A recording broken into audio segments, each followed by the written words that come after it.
Nos ouvem bem? Sim. Oi, pessoal, boa tarde. Espero que estejam bem. Hoje a gente trouxe um tema um pouco atípico, né? Reforma tributária, é uma coisa que a gente não tem falado muito, então eu espero que seja novidade para vocês também. Bom, antes de começar o tema, eu sou Luciana Vargas, eu trabalho na NDD, na área de compliance, então eu sou responsável por acompanhar as alterações, né, que a gente tem recebido, e que não são poucas, inclusive, e também faço parte do conselho da AFRAC, né, que é a maior associação de automação para comércio e serviço. Estou aqui com o seu.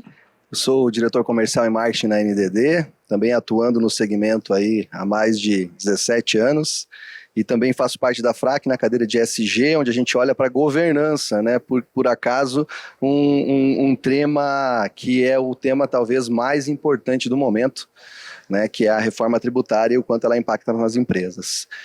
Perfeito.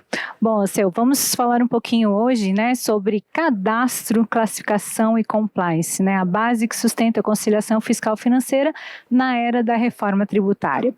A gente vem falando muito de preenchimento de documentos fiscais, adequação de nota técnica, né, e esse mundo aí que está mudando com frequência, mas não tem falado tanto sobre o que mais vem aí, né, o que mais a gente precisa se preparar, quais são os próximos passos que precisam ser feitos aí para que a reforma continue andando, né? E aí eu quero fazer aquele questionamento básico, né?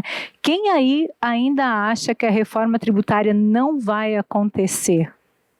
Quem ainda não olhou para dentro de casa, né? Quem não está se preparando ou acha que não vai vingar, como a gente fala, né? Mesmo com alterações no sábado, né? Mas ela vai acontecer. Nossa, essas alterações. Então, bom, vamos lá. Bom, a gente vai falar um pouquinho sobre a parte da apuração assistida, tá? Que o fisco vai trazer para a gente. Então, hoje a gente tem a nossa apuração é feita pelo fiscal, que faz o lançamento dos documentos fiscais, depois passa para o financeiro, a gente faz todas aquelas apurações separadas dos impostos, né? E a reforma tributária, ela vem aí, então, com o intuito de trazer uma apuração assistida. Já podemos falar tudo sobre isso? Não, porque não está tudo definido, né? Assim como muita coisa da reforma tributária. Mas o que a gente sabe é que o fisco vai utilizar os documentos fiscais eletrônicos emitidos pelas empresas para trazer uma apuração prévia, ou seja, com base no documento fiscal emitido. E aí não é só nota fiscal eletrônica ou nota de consumidor, é todos os documentos, né? Nota de serviço, conhecimento de transporte, MDFE, tudo que envolve esse meio, né? Quais são os riscos principais, sabendo que o fisco vai trazer essa apuração? Cadastros e classificações incorretos, porque eles vão entrar na apuração exatamente como estão no documento fiscal. E se tiver errado, automaticamente entra errado, né? Crédito, pagamento, ressarcimento e fluxo de caixa passam a depender da qualidade da informação. Fala pra gente, Alceu, que isso muda. O que acontece, né? O impacto ele é tão grande quanto a qualidade dos meus dados ou não, né? Então, como tudo está atrelado ao fiscal e ao financeiro da operação, eu preciso garantir que o cadastro esteja coerente, correto, né? E que, inclusive, no dia a dia, a empresa monitore esse cenário. Então, você tem um cenário de adequação agora e depois um cenário de monitoramento constante para garantir que a gente tenha, então, a geração da informação de maneira adequada à reforma tributária. Perfeito. Então, o que isso tudo quer dizer? Que a preparação para 2027 começa antes, né, na revisão dos dados, dos processos, sistemas e governança entre as áreas. Por que 2027? Porque a apuração assistida está prevista para iniciar em 2027. Bom, dito isso, né, então hoje a empresa calcula, escritura, declara e o fisco audita depois, né? Então a gente faz as declarações, manda para o fisco. Aqui, dentro da reforma tributária, esse cenário muda. Muda por quê? Porque o fisco passa a entregar para a gente uma declaração e a gente é que vai precisar olhar para essa declaração e ver se está correto aquilo, né? Se o que o fisco está nos trazendo está coerente ou se a gente precisa fazer algum ajuste, né? E esse ajuste por meio de documentação, inclusive, né? Nota de débito, nota de crédito, e aí vai. Com isso, a apuração ela deixa de ser um fechamento isolado e passa a ser uma cadeia contínua. Acho que essa é a grande mensagem aqui desses primeiros 2 pontos, né?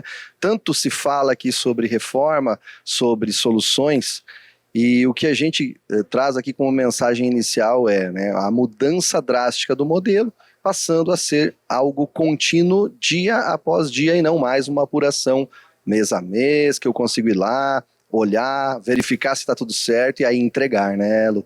Exato. E aqui aquela frase que está todo mundo falando, né, que a gente passa a auditar o fisco, ela é verídica, né, porque vai ser como a nossa declaração de imposto de renda.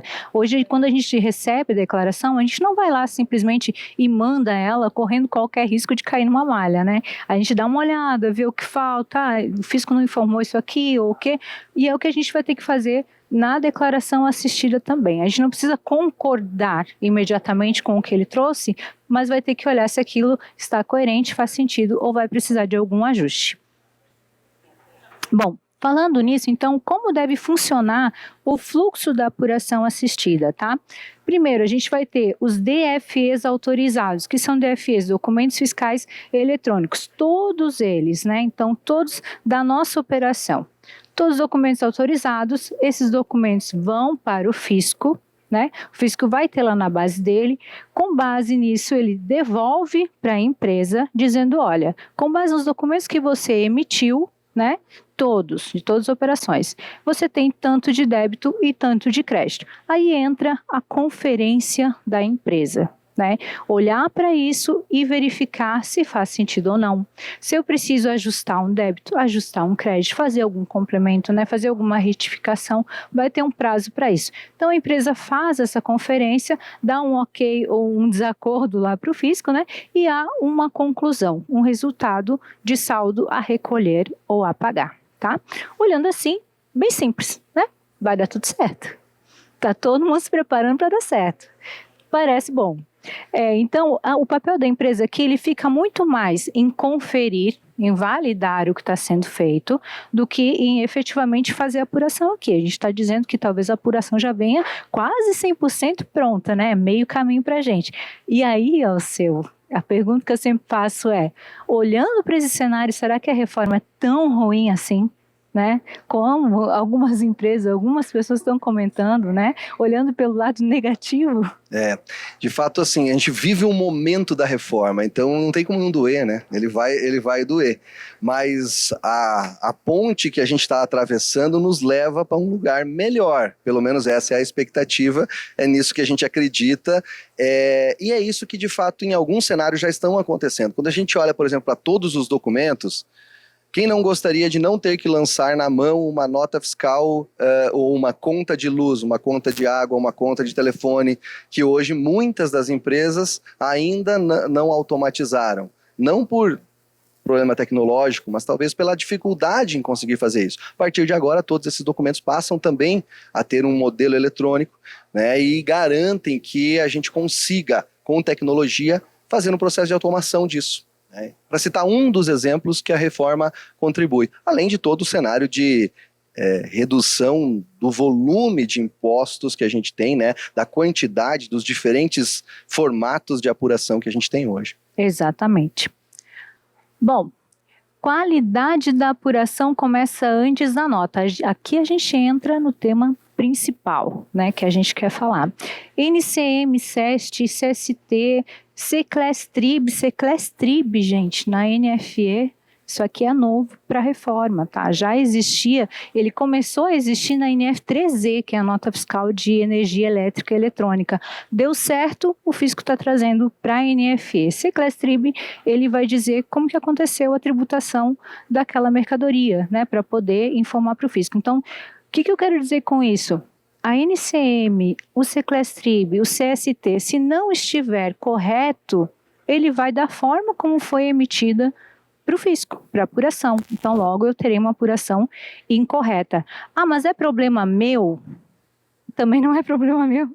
né? Mas se um cliente nosso, por exemplo, preencher errado, vai parar lá no meu suporte. Então a gente tem que parar de olhar para a reforma como se não fosse problema meu. Sabe por quê? Porque o cadastro do fornecedor é um problema meu, do meu fornecedor. Não estou falando nem só do meu. Por que eu estou falando isso? Porque se o meu fornecedor vendeu para mim com uma NCM errada, com uma classificação errada, eu vou estar me creditando ou debitando, né, num valor de forma errada, porque eu recebi dessa forma. Então, o problema é de todo mundo. É tanto o cadastro incorreto, quanto eu não conhecer a fundo o que vai acontecer agora na transição de um imposto para o outro, né? Porque eu também preciso olhar para reprecificar o meu produto, eu enquanto empresa que está adquirindo, qual o impacto da reforma dentro daquele cenário específico. E aqui não adianta a gente vir falar de maneira genérica, isso é específico de cada operação, de cada segmento, de cada cliente, de como eu me acredito, como eu consigo olhar para aquele cenário de fornecedor a fornecedor e ter essas duas informações validadas. Primeiro, se está correto o que ele está fazendo, e segundo, se a gente tem conhecimento do impacto que a reforma traz no meu preço de venda. Ou seja, quanto crédito eu vou tomar, que logicamente eu vou também abater lá na outra ponta no momento da venda. Exato. E aqui também entra, além de classificação e tudo mais, contratos. Né, os contratos que eu tenho com fornecedores, com prestadores de serviço, se eu coloco um imposto, se está previsto um imposto, eu estou considerando que esse imposto vai mudar a cada ano até 2032, 33, né, para onde vai a reforma, então eu também preciso ter essas previsões dentro de casa de que eu vou ter que cobrar um pouquinho mais dele e vou ter que explicar para ele por quê. Né? Por que isso vai acontecer? Regime tributário e enquadramento da operação, falando aqui de Simples Nacional, né?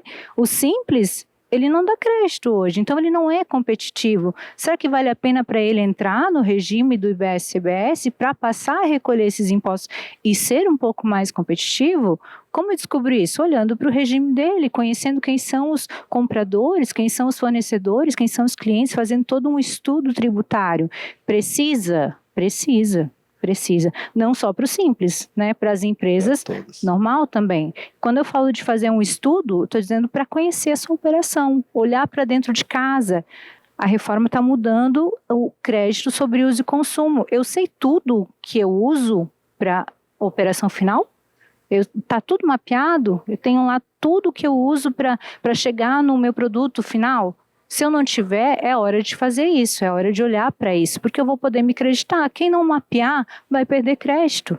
E é dinheiro, né? Talvez é o grande ponto que pode dizer se aquela operação ela deixa lucro ou não, né? Exatamente. Porque perante os concorrentes a gente pode até perder competitividade ou ser mais eficiente ao fazer isso e ser muito mais competitivo lá na ponta, né? Mesmo com o aproveitamento do crédito daquela operação. Exato.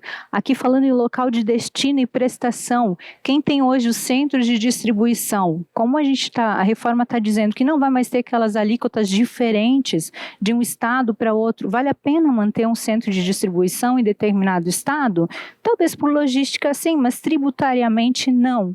Então, empresas que têm vários centros de distribuição, de repente vai poder diminuir, né? Arrumar a logística ali, com isso reduz aluguel, né? Porque tem muitos que são alugados, não são nem próprios, né? Então reduz muita coisa aí também. O olhar passa a ser especificamente logístico e não mais tributário, né? Não faz sentido nenhum eu ter um centro de distribuição em um local que eu só montei lá porque tinha um benefício fiscal.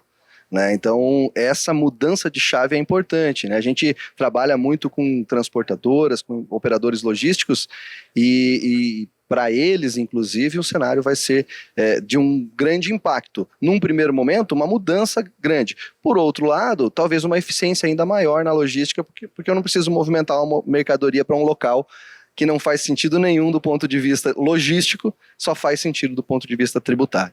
Perfeito, isso mesmo. Bom, então o que a gente quer dizer com isso? Que fiscal, financeiro, jurídico e compliance são afetados juntos. E aqui nem coloquei todas as outras áreas, né? Porque a gente tem áreas de compra, a gente tem várias outras que também são impactadas. E esse pessoal precisa conversar. Então, precisa classificar corretamente os produtos, fazer as validações. O financeiro precisa controlar o crédito, os pagamentos que foram realizados, o RAD, recolhimento pelo adquirente. Alguém já olhou o que é isso? Vai ter impacto, tá? Vai pegar para o financeiro. Split payment, esse aqui também não está totalmente fechado o escopo dele, mas há uma previsão de que tenha um piloto aí para o final do ano que vem. Tem muita coisa indefinida ainda, mas que tem impacto para a gente dentro de casa. Jurídico e compliance, definir governanças políticas de fornecedores, matriz de risco, ter uma área de compliance dentro da sua empresa. E aí eu sou a vendedora da minha própria área, né? Porque eu sei o quanto é importante ter alguém específico olhando para o tanto de coisa que está sendo publicada. É nota técnica, é alteração, a gente tem que correr, adequar produto, informar cliente, manter portal, né, para informar todo mundo além disso. Então, tem que ter alguém específico olhando para isso. Se as empresas não têm ainda uma área que cuida disso, eu aconselho piamente a ter. E talvez um dos grandes pontos da reforma seja a gente conectar todas essas áreas num único propósito. Eu falava com alguém ali fora agora, né? Poxa, como tá difícil de engajar, por exemplo, a área de suprimentos. No caso dele. Por quê? Porque mexe com todo o cenário de compras da empresa e precisa olhar para isso com a devida atenção. Da mesma forma, financeiro. Meu fluxo de caixa vai ser impactado? Vai. É uma certeza. Para bem ou para mal? Depende. Depende de quão eficiente eu vou ser na gestão desse processo. Eu posso, inclusive, ter um ganho de fluxo de caixa ao olhar para tudo isso, mas precisa conectar todas essas áreas num único propósito. Exato. Bom, e aí a gente chega ao ponto de que a conciliação passa a cruzar esses 4 mundos, né? Que é o quê? O RP, onde o documento é emitido, o documento fiscal emitido, a plataforma do fisco, caixas, bancos e aí tudo mais, que é onde é feito o pagamento, né? Tudo isso aqui passa a conversar. Bom, então o crédito depende de documentos fiscais eletrônicos idôneo e em regra da extinção do débito que originou, ou seja, tá? Documento fiscal idôneo, o que isso quer dizer? Emitido corretamente. O que é o corretamente? Com a classificação fiscal correta, com o NCM correto, com todos os dados corretos e dizendo exatamente o que aconteceu naquela operação. Aí ele é idôneo, aí ele entra para apuração, tá? E a extinção do débito que originou. Basta eu ter emitido uma nota fiscal para aquele crédito entrar no meu estabelecimento? Não. O débito tem que ter sido extinto, tá? Então, por mais que o documento já foi emitido, se não houve o pagamento daquele imposto, eu não posso me creditar. E aí tem o impacto no fluxo de caixa, né? Porque de repente eu emiti um monte de documento lá e estou contando com aquela extinção. A extinção não aconteceu, posso me creditar? Não pode. Então, tem que haver esse olhar também de validação para os documentos fiscais. Vou passar, pode complementar. Comprei mercadoria, paguei o fornecedor não recolheu o imposto. Posso me acreditar do imposto, Lu? Negativo. Como é que eu faço? E aí? Como se resolve? São essas perguntas que a gente tem que começar a fazer. Mudou drasticamente a forma de trabalho. Exato. Né? Aí entra uma recolha antecipada pelo adquirente. Poxa, eu posso fazer, enquanto comprador da mercadoria, a antecipação desse imposto diretamente. Como é que o split vai acontecer na prática? Será que esse não é o caminho mais rápido para que ele aconteça? Porque aí eu garanto o meu crédito, né? Olhando do ponto de vista de quem está comprando. Né? E aí aquilo fica disponível de maneira imediata. Então essa é uma das possibilidades que existem de extinção de crédito, de extinção do débito, né? Para que aquele imposto de fato se torne um crédito para a minha operação. E entre na apuração, inclusive, né? É isso. Perfeito. Bom, então aqui a gente tem um efeito dominó de um dado errado, né? Um cadastro incorreto, um documento fiscal emitido incorretamente vai desfalcido para a operação e aí afeta o caixa, porque ele vai estar pagando um documento errado, um imposto errado, ou vai se creditando de forma incorreta. Por que se preocupar agora, né? Se a reforma aí tá aos trancos e barrancos, como a gente fala, né? Tá difícil para rodar. Por quê? Porque 2026 é um ano de teste, mas ninguém está testando. Ninguém está testando. A gente viu ainda semana passada, né, que cerca de 32% das empresas só estão destacando o IBS-CBS nos documentos fiscais. Gente, Imagina se começasse realmente a valer hoje, a recusar o documento fiscal, rejeitar o documento hoje, como era o previsto. Quantas operações iriam parar? Aí foi prorrogado, né, o prazo aí por enquanto o fisco não vai rejeitar o documento. Beleza, e quando passar a rejeitar, como vai ser? Porque não está sendo testado, gente. Não está. O pessoal está olhando para isso, não, mas vai ser prorrogado porque sempre é. E foi de novo. E foi. Até o momento que não vai ser mais, Exatamente. né? E aí a gente vai ter um cenário, se nós não acelerarmos, e aí a gente também tem que reconhecer um pouco poxa, está um caos muitas vezes essas alterações, mas tem um outro lado que assim, né, quanto nós também não estamos conseguindo nas nossas empresas deixar isso apto, e aí o fisco do ponto de vista dele, está buscando assim, peraí, vamos esperar até o final para ver se a maior parte das empresas de fato atualiza, vai, né, se compromete em fazer isso. E eu digo nós porque a gente também está no mesmo cenário, nós somos prestador de serviço, talvez uma das áreas mais impactadas com a reforma, né? Então é isso, a gente precisa fazer o que precisa ser feito nesse momento, que é né, revisitar todos esses cenários de cadastro e garantir que a gente esteja com isso, no mínimo, validado. Bem colocado. E aí, eu tenho um ponto importante também, a gente briga muito com o fisco, né? Mas está em cima do prazo, mas não dá para fazer e tal. Mas a gente também sabe que eles estão se desdobrando de um jeito para colocar isso aqui rodar da mesma forma, que tem uma lei maior que diz, olha, eu preciso que tenha tal campo, preciso que seja feita uma apuração, aí o fisco vai lá e olha e diz, como que a gente vai colocar isso? Não, então tá, vai ter uma nota técnica, vai incluir esse campo aqui, acho fazendo assim, aí feito, né? Vai para o mercado, não, operacionalmente não funciona, volta para dentro de casa, tem que corrigir e tal. Então tá todo mundo no mesmo barco, tá todo mundo tentando colocar a reforma a rodar, tanto as empresas de software quanto os emissores, o fisco, tá todo mundo tentando fazer isso aqui funcionar, né? A preocupação é quem não está tentando, quem não está olhando para isso, porque em algum momento vai dar problema, né? Bom, aqui é muito também sobre os dados e as regras que a gente falou, eu vou pular um pouquinho porque eu quero olhar para as perguntas que a gente precisa responder, tá? Bom, sabemos quais produtos e serviços a gente tem dentro de casa com maior risco de classificação, que a gente precisa olhar? A gente consegue rastrear crédito desde o XML até o financeiro? Temos visão de fornecedores que podem gerar riscos de crédito, devoluções, cancelamentos, notas de crédito e débito estão integradas ao fechamento? O ERP, a plataforma fiscal e financeiro explicam o mesmo saldo que eu vou receber lá da apuração assistida? Quem aprova os ajustes na apuração assistida e guarda a evidência? Você já tem alguém dentro de casa que vai olhar para isso, vai aprovar a apuração do fisco ou rejeitar ela? Então, tem que olhar para essas coisas também. Eu acho que essas aqui são as principais perguntas que a gente precisa olhar para que o fluxo funcione um pouco melhor, né? Bom, então o compliance deixa de ser apenas uma obrigação, passa a ser uma vantagem competitiva. O que isso quer dizer? Se está tudo em conformidade, eu vou chegar lá um pouco mais rápido de onde não está. E aí, o Alceu fala para a gente como que a gente ajuda nesse cenário, né, Alceu? Exatamente. Nós temos dois pontos aqui. O momento atual, que é... Depois a gente tem um presente para vocês, a gente está caminhando para o final aqui, mas a gente tem um presente aqui para quem está nos assistindo.